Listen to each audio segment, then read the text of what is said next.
Hello everyone. இன்னைக்கு நம்ம ஒரு கிறிஸ்பியான ஈவினிங் ஸ்நாக்ஸ் காலிஃப்ளவர் 65 எப்படி செய்யறதுன்னு பார்க்கலாம். இந்த காலிஃப்ளவர் 65 செய்யறதுக்கு முன்னாடி இந்த காலிஃப்ளவரை நல்லா கழுவி எடுத்துடலாம். அதுக்கு ஒரு பாத்திரத்துல கொஞ்சம் மஞ்சள்தூள் சேர்த்துக்கோங்க. அது கூட ஒரு கை அளவுக்கு ஒரு டேபிள் ஸ்பூன் அளவுக்கு கல்லுப்பு சேர்த்துட்டு இதை நல்லா கலந்துக்கோங்க. இந்த காலிஃப்ளவரில் எப்போவுமே பார்த்திங்கன்னா ஏதாவது ஒரு பூச்சி புழு எல்லாம் இருக்கும். இந்த மாதிரி நீங்கள் கழுவி எடுக்கும்போது அதெல்லாம் செத்துடும், வெளியில் வந்துடும். அதுக்கப்புறம் நம்ம எடுத்துக்கலாம். ஒரு பெரிய சைஸ்டு காலிஃப்ளவரை இந்த தண்ணியில் சேர்த்துருக்கேன். இதை சேர்த்துட்டு உடனே கொதிக்க வைக்க வேண்டாம். ஒரு 5 நிமிஷம் இதை ஊறட்டும்.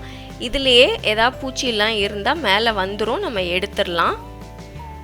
இது ஊறிட்டு இருக்க நேரத்தில் மசாலா எல்லாம் ரெடி பண்ணிடலாம். ஒரு பாத்திரத்தில் ஒரு பெரிய ஸ்பூன் மிளகாத்தூள் சேர்த்துக்கோங்க.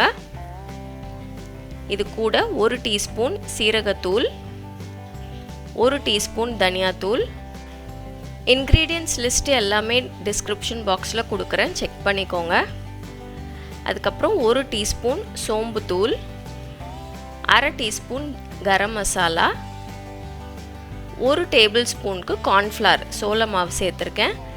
அதுக்கப்புறம் 1 டேபிள் ஸ்பூனுக்கு அரிசி மாவு, அதுக்கப்புறம் ஒரு 1/2 டேபிள் ஸ்பூனுக்கு கடலை மாவு சேர்க்குறேன். இந்த கடலை மாவு ரொம்ப சேர்த்தா பஜ்ஜி மாதிரி ஆகிடும்.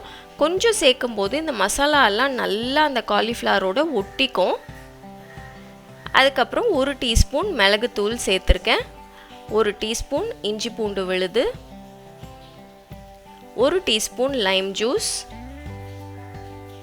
அதுக்கப்புறம் தேவைக்கேற்ற மாதிரி உப்பு சேர்த்துக்கோங்க.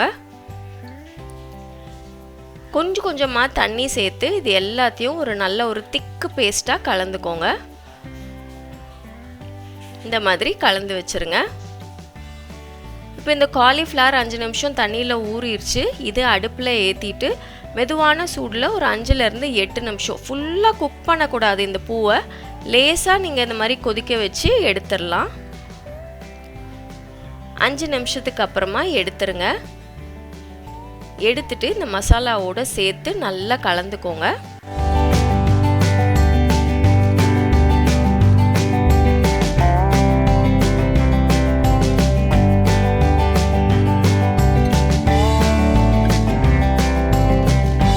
இப்போ பொரிக்கிறதுக்கு ஒரு கடாயில் எண்ணெய் நல்லா சூடு பண்ணிட்டு ஒன்று ஒன்றா இதை காலிஃப்ளவர் எல்லாம் சேர்த்து மெதுவான சூடில் இந்த மாதிரி நல்லா ப்ரௌனாக ஆகிற வரைக்கும் பொறுமையாக திருப்பி போட்டு பொரிச்சு எடுத்துருங்க.